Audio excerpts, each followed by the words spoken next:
السلام علیکم ورحمۃ اللہ وبرکاتہ۔ اعوذ باللہ من الشیطان الرجیم، بسم اللہ الرحمن الرحیم۔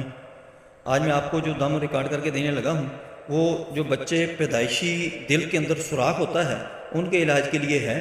یہ والدین کی طرف سے ہو سکتا ہے یا والدہ کو ایسا ماحول ملتا ہے جس کی وجہ سے والدہ کی صحت کی وجہ سے بچے کی صحت پر اثر پڑتا ہے اور اس کے دل کے اندر سوراخ رہ جاتا ہے، وہ دل مکمل نہیں ہوتا، جس کی وجہ سے یہ بیماری آ جاتی ہے۔ یہ بہت پریشانی والی ہوتی ہے۔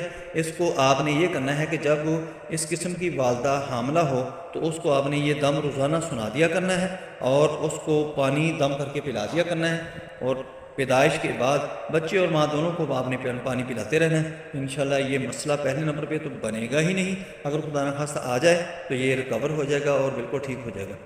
اللہم صلی علی محمد وعلی آل محمد کما صلیت علی ابراہیم وعلی آل ابراہیم انک حمید مجید۔ اللہم بارک علی محمد وعلی